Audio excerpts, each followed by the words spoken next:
Hey, what's up, y'all? We're back with another one.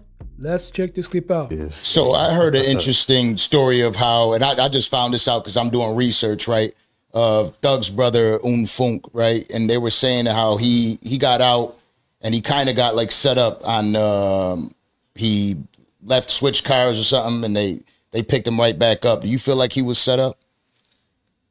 Yeah, that was. Because at the end of the day, if people come forward saying this is mine and whatever happened, why is you gonna send this man to prison for something that he didn't know nothing about? You feel me? Like this is like my case. Y'all say y'all found in the back seat. If I'm a driver, how I supposed to know it's in the back seat?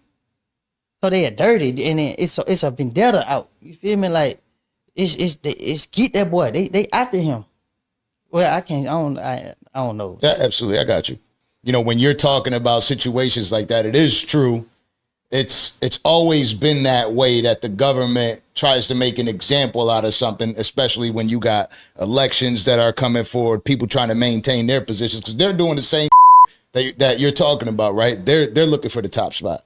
Ain't no more powerful, more corrupt. So let me point something out, right? Oh, I can't talk about it. Go ahead. Yeah, but there's no more powerful entity than the government. You know, so at any given moment, they want to sway to the minds of the people. Look at what goes on in these elections. So look how the government work, right? The government is about control. So once you get a certain influence, they want to be able to control you because once they can control you, they can control your influence. And this is what's been going on for so many years. We just wasn't prepared for it. That's like right now. The government won't ever be able to control me. Lock me up. Okay, I know y'all gonna do that, so I keep myself already in part of my mind be incarcerated because I know that in the day y'all want to, y'all can do it. Y'all been putting any fake charges on me. Y'all dragged me in the case. Almost 10 years ago. So it's just like it's crazy. Now this case here has been going on for what, about 2 years, right? This has been a long case. Yeah, I don't know how long it been. I heard something recently saying that it was one of the longest cases in Georgia. Like that's how long man. That's how long it's been going on. Now I don't know if you're at liberty to discuss this, but there's that famous moment where Brian Steele gets arrested for going back and forth with the judge about a secret meeting that went on, and you were recently live and you said that not everything was there in the transcripts. What do you, based on all this that you know, because there's nobody that knows what you know, what do you think the outcome of the trial will be? They got their freedom, no matter what happened. It don't take a rocket science to figure that out. You can hit.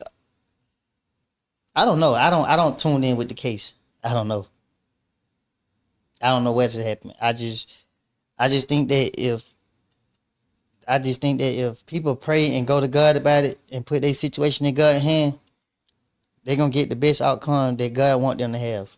All right, y'all. So that was Lil Woodie, and he was on the Dancer Project. Big shout out to the whole crew at the Dancer Project. He decided to speak on Young Thug's brother, who was sentenced to 9 years in prison for violating probation in RICO case. Investigators, they said that the 34-year-old, whose real name is Quantavious Greer, was caught with a hammer in violation of his probation terms. This apparently happened on May 4th, and Greer, he was arrested in Atlanta with the possession of a hammer, and he's associated with the YSL crew.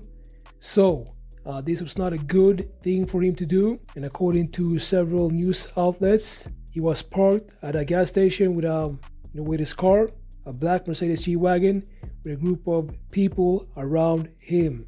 And some cops actually pulled up on the car, and they suspected that he was, dealing yayo at that time.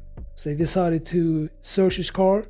That is when they found the hammer inside the car on the passenger seat. And you can actually see in the court documents that when they pulled up, they could smell, this funky smell in the car. And I think you can figure out what that smell was. Young Thug's brother had a hammer.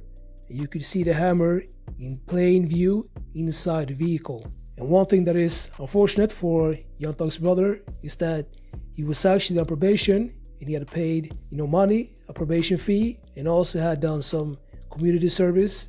When that was finally over, he was caught again, and that is when he was caught with a hammer. So now he's gonna be in jail for a long time.